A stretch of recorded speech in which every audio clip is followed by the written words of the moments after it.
امیدوارم که حالتون خوب باشه. من فاطمه. امروز قرار با هم در مورد ویزای کاری فیزیوتراپی در آلمان صحبت بکنیم. اول یه توضیحی در مورد خودم میدم. من فاطمه، 25 سالمه و 3 ماهه که مهاجرت کردم به آلمان با ویزای کاری فیزیوتراپی. من چیکار کردم که اومدم؟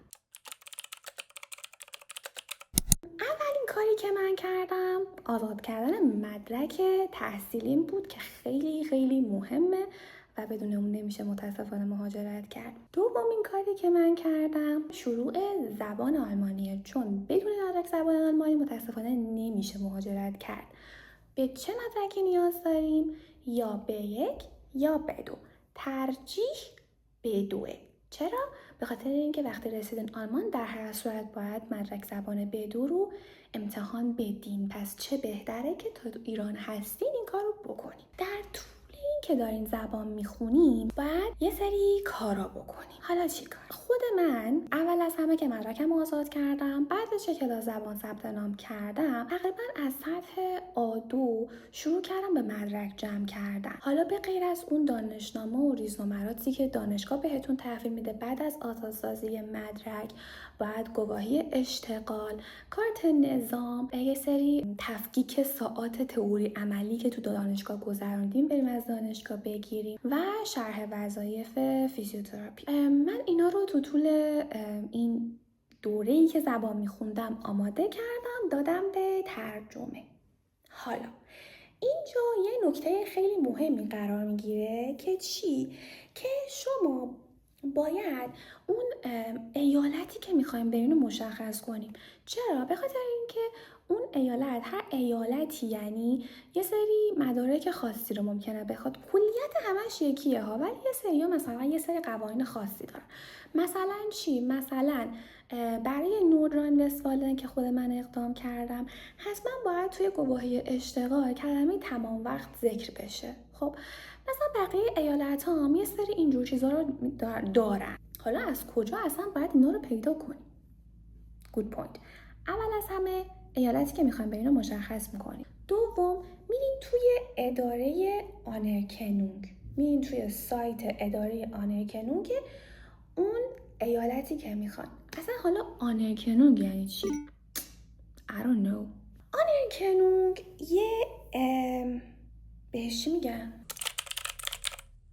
سازمان، احتمالا یه سازمانیه که میاد مدارک شما رو میگیره، مدارکی که ترجمه شده رو میگیره و اونا رو تطبیق سازی میکنه. درست گفتم. تطبیق سازی، مطابقت سازی یا تطبیق سازی میکنه و مثلا آقا میاد نگاه میکنه، میبینه که شما چند ساعت مثلا نورولوژی گذروندید، چند ساعت نمیدونم ارتوپدی گذروندید، نمرت چنده، سابقه کارت تو کدومه که از این هیته هاست. بعد با توجه به اون براتون دوره میزنه. مثلا میگه آقا شما باید 50 ساعت دوباره دوره بگذارین تو درس مثلا ارتوپدی در جراحی. خب و اینطوری. حالا این ساعتایی که میزنه رو بهش میگن بشاید. بشاید شما بعد از اینکه شما مدارکتون رو ترجمه کردین و فرستادین آنرکنونگ اون ایالت صادر میشه. حالا من باید یه نکته رو در پرانتز براتون بگم که پس من بیام مدارکم رو ترجمه کنم بفرستم اونجا، چجوری بفرستم، چیکار بکنم و این حرف. 2 تا راه وجود داره برای این. یا شما میان یه مترجم قسم خورده‌ای که توی خود آلمان هست رو پیدا میکنین، مدارکتون رو اسکن میکنین یا براشون با پست میفرستین، با اسکن هم میشه، براشون میفرستین و اونا ترجمه میکنن و همون رو مستقیم خودشون مثلا خیلی وقتا این کار میکنن، میفرستن به ایالت آنرکنونگی که شما میخواین و کارتون راحت میشه. دومین کاری که میتونین بکنین اینه که مدارکتون رو خودتون توی ایران، توی مترجمای رسمی سفارت آلمان که تو تهران زیادم هستن، شهر دیگه فکر میکنم باشن، میدین مدارکتون رو اونجا، اونا ترجمه میکنن براتون. حالا این ترجمه ها رو شما باید ببرین شرکت ویزامتریک که تحت نظارت سفارت آلمان کار میکنه. مدارکتون رو میدین اونجا، اونا یه مهر میزنن روش که آقا این مدرک اصله، خب مثلا از اصل ترجمه شده، اصل درست صحیحه. اینو برای شما این کار رو میکنن و شما اونو میفرستین به آلمان، میفرستین به ایالتی که میخواین اداره آنرکنونگش.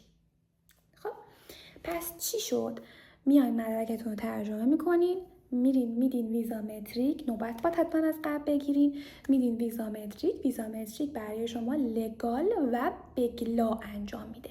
لگال و بگلا یعنی چی؟ یعنی اینکه لگال میکنه میگه آقا مدرکش از اصله. بگلا یعنی چی؟ کپی برابر اصله، همونو براتون کپی میکنن. شما هم یه لگال دارین هم یه بگلا دارین، لگالا رو بر خودتون نگه میدارین، بگلاها رو میفرستین آنرکنونگ. با چی؟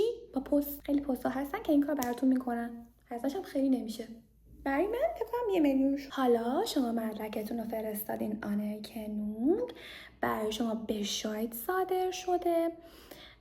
هزینه معمولا داره بشاید صادر که میشه، معمولا 100 تا 200 یورو میگن بریزین به حساب که اصلا جای نگرانی نیست. میرین اتاق بازرگانی که تو ایران هستش، اونجا پولو برایشون واریز میکنین و الان شما یه بشایدی دارین. حالا شما میرین کارفرما پیدا میکنین. کارفرما باید چجوری پیدا بکنین؟ از سایت لینکدین یا حتی سایت های دیگه هم وجود داره. من خودم از آوایت ایجنتو پیدا کردم که برای خود وزارت کار آلمان بکنم میشه.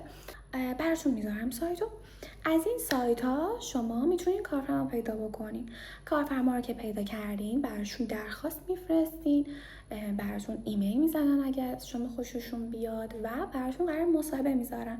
قرار مصاحبه که گذاشتن، شما مصاحبهتون که ایشالله خوب پیش رفت، کارفرما که شما رو قبول کرد، شما باید بگردین دنبال شوله. حالا شوله چیه؟ شوله اون جاییه که شما اون دوره هایی که تو بشایدتون هست اداره آنرکنونگ زده، اونجا باید بگذرونین.